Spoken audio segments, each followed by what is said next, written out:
had guys kind of just step in and play pretty well despite there being injuries. How important is it when you're trying to get things done here in training camp to be able to have guys who are ready, who understand, what their roles and responsibilities are out on the court? I mean, I think it's important. Obviously, the NBA season's a long season. It's 82 games. Generally not everybody's going to stay healthy. So, guys have got to understand that, they could be called upon in different situations, and it may even require moving into a different position. So it's just something I think everybody has to deal with. Does that help you when you're trying to teach the other 15 guys as well, that players can just step in and do their jobs? Well, I think what you try to do is project what could be possible movements and shifts for guys, whether it be someone playing a small forward spot, then potentially playing a power forward center, maybe multiple guard positions. So when you're doing your drill work, you're doing your, running your offense, those kind of things, you kind of move guys around in different spots to get them some reps and awareness of playing a different position instead of just being locked in on one position.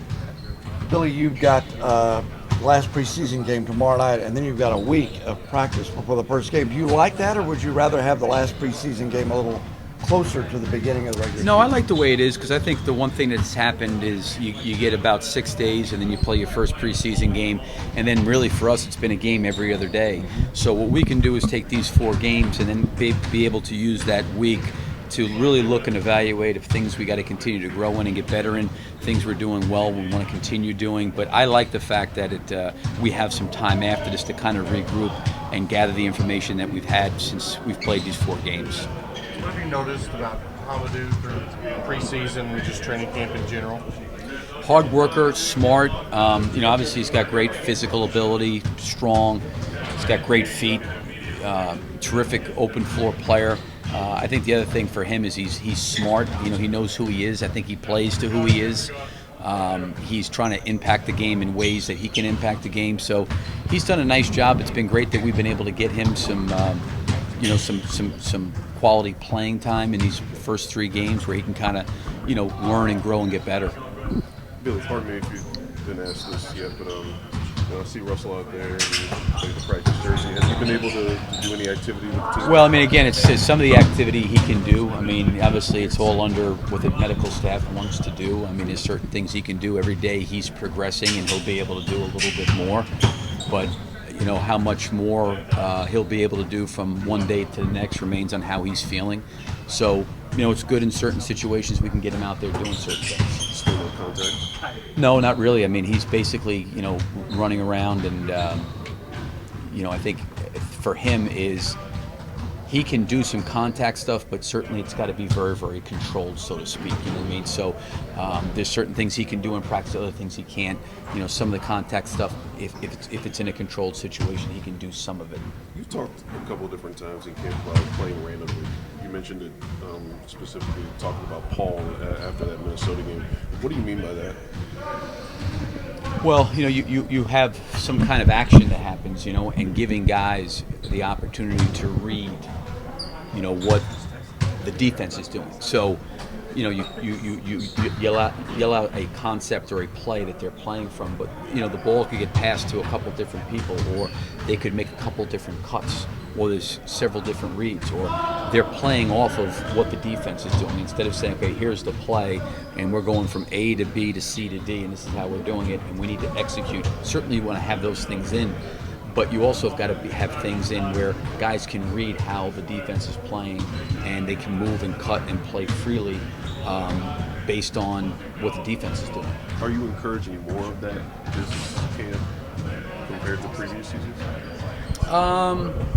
I've always liked playing like that. I think that it's something that probably is, from being here 4 years, I've tried to evolve out that can make sense to them, that those guys can execute and they can do. We've had probably since I've first been here a lot of play calls, so to speak, and trying to move into play calls, but inside the play calls, have there be unlimited options inside the play call that they can play out of. Here's the play call, everybody knows where they are, here's how the play starts, but it's not going to start and finish maybe the same way all the time. The alignment starts the same way, but the play is not going to necessarily start that way. And trying to create those situations in practice where you, okay, do something different. All right, run it again, do something different. Run it again, do something different. You know what I mean? And constantly trying to get them to be creative. More than anything else in doing that, it really fosters communication. You know, because Paul's sitting there saying, Steven, if this guy's guarding me this way, twist the screen this way, and then I'll do this, and that's what you want to be able to do, because that's how they learn how to play with each other. Was having that additional creativity and those additional options, is that something that encourages ball movement, do you think?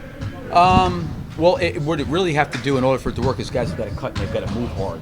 I think that if you do that, you're not cutting and moving hard, it becomes a little bit more challenging. But yeah, it's definitely going to promote more ball movement, because guy catches it, doesn't have a shot, he's got to move it to the next situation, and then hopefully they can play out of the next situation. But yeah, you're always trying to foster the ball movement, because anytime you've got ball movement, you become a little bit more difficult to defend. First 3 preseason opponents have been unique and different. What are you looking forward to about Milwaukee and how they'll challenge you in terms of being a test for your guys? Well, similar to maybe what we saw with Atlanta, they're going to be a little bit of 5 out. Obviously Giannis is a unique guy. They're playing him a lot at the power forward spot, but obviously he's got like point guard skills. They can move Ilias over there at 5 and play really small and have 5 3-point shooters on the floor. So, it's another great opportunity to play against a different style. That's been the one thing that's been good for us, I think, is each game has been different the way each team's played. Are there any combinations that you want to see more of in the game tomorrow night, guys? You want to give some extra work? Yeah, I try to get some of the younger guys in there, and Diallo and Burton, some look, and wanted to get Cabarrot back in there since he didn't play in the Minnesota game. But, and then Paul and Steven and Dennis, letting them get comfortable playing with each other, putting different guys out there with them, whether it be Patrick or Jeremy. So, yeah, no, nothing in particular. I think some things could end up happening. Terrence obviously is in the concussion protocol, so he's out tomorrow. That'd probably give us a little bit more flexibility. Not that I want him out, but flexibility from the standpoint, you could put some different people there. We can look at different things with Terrence not being there. Terrence being a young guy, wanted to get his feet under him and wanted to kind of give him quite a bit of playing time so he can get comfortable playing with guys. But with him being out, maybe there's some different things that we can look at lineup-wise as it relates to that 2-guard position. Anybody going to be how you'd start there tomorrow? Not yet. We'll probably talk about that. I wanted to find out exactly where he was at. I talked to the medical staff last night, and he kind of was being diagnosed of whether or not he was going to have a concussion. I found out this morning that he was. So we really kind of went as a staff off the film from yesterday, what we wanted to present to those guys, practice. We'll probably talk this afternoon a little bit more about what we want to do in terms of who would start or how we'd rotate from there. Thank you, Coach.